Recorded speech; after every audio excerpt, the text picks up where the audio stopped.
Hey guys, welcome back to Tim's Time, and today we're taking a closer look at my Seiko 5 Sports SRPD all black version. And what we're going to be doing is actually swapping this NATO strap that's on here for an aftermarket strap that's also made out of nylon but isn't the NATO style. So this is a really cool watch. I think I really like this NATO type of look, but what I don't like is that on the watch on the strap, I have to actually fold in a lot of the slack, which creates some bulk here on the strap. I mean, again, it's not terrible, but not a huge fan of this extra amount here that you have to fold over. But more importantly, what I'm not a fan of on this NATO strap, as I take it off here, is, well, it's either too tight or too loose on me.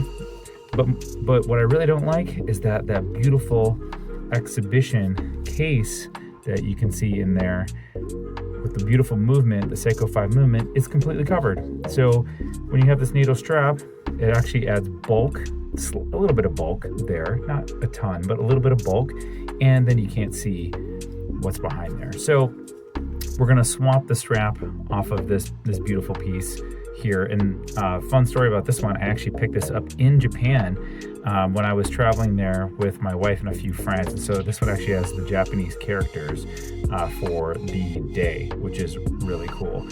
So it actually flips between the day in English and the day in Japanese characters. Super neat.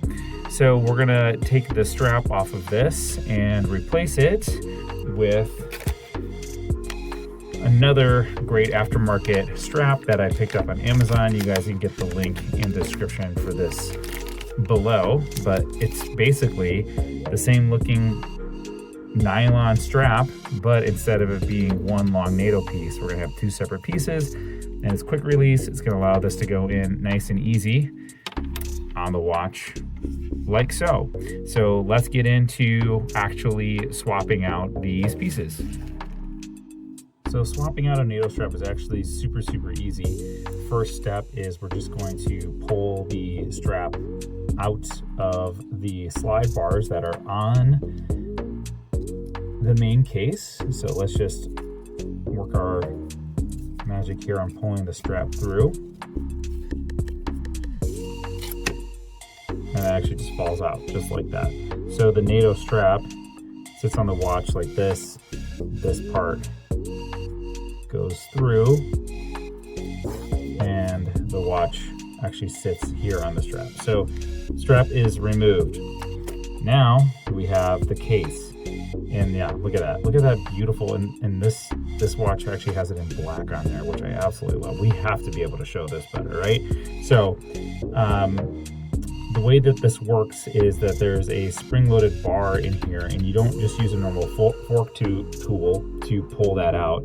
What you're going to need on your tool is usually these come with a fork on one side and then this pusher on the other side, and that's what we're going to use to pop out the spring bar here. And so if you look closely on these style of watches, there's actually a hole right there on that side, and there's one on that side. Both sides of the case are going to have that same hole, and all we need to do is stick this plunger into the hole, and then it should pop right out.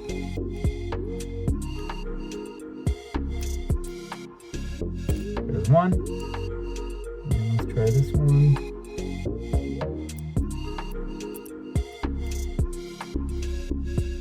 There's two. So now the watch is free to install the different strap.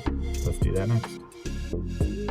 Okay, again, very simple, and this is almost NATO design, which is cool, which is why I picked up this style. It's got the black clasp, and it's got these black buckles here, very similar to the NATO one that came with the watch. Obviously the spacing is a little different. Overall style is slightly different, and the only, of course, drawback when you go aftermarket is I'm not going to get the word Seiko on the clasp itself anymore. Oh well. But what's neat about this, and what's really simple, is we have the quick release style here. So we should be able to get this in relatively easily So where's the top? This is the top. So we're going to want to put this on this side. And we're always going to start with the non-release side first. There. Okay. Flip this around so you can see.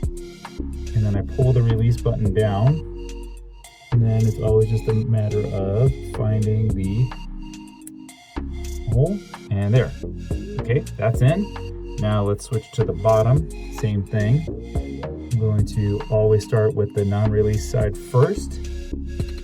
And then just gently find it until it clicks. Boom. Okay, so that's now installed. So I have a NATO-looking strap, but now my exhibition case is completely open and beautiful and able to see. Very, very cool. All right, let's take a closer look and put this thing on. Now that we have the strap installed, we'll put it on the wrist here, and it's very, very rigid, obviously out of the box. But let's just get that on to a place that's comfortable. Get my finger in there. Okay, great. And boom, there we go. Aftermarket nylon strap installed. Very clean. Got a little bit sticking over here, and I guess one of the dilemmas again with this style is that this doesn't slide, so I don't have a sliding buckle here to be able to hold the part of the strap down. But it is less bulky. I don't have so much strap that's running around I need to fold over. But that looks just like this stock strap that was on here. I think that's pretty nice. That looks really clean. Really, really good. So let's take it off again and take a look at that exhibition case now that we can see it freely without the NATO strap blocking it. And then obviously now it's just the case to the wrist. We don't have any bulk with doubling up the strap, which again wasn't terrible. It does add a little bit of thickness, but nothing crazy. So, oh man, I'm loving this this aftermarket strap here. This is really nice. You definitely got to show off that case back. So take a look at getting a strap like this with the link below. I also link to this specific blackout model, which is just absolutely stunning. And you guys can take a look at my review of that watch as well on the channel. Until next time, Tim is out.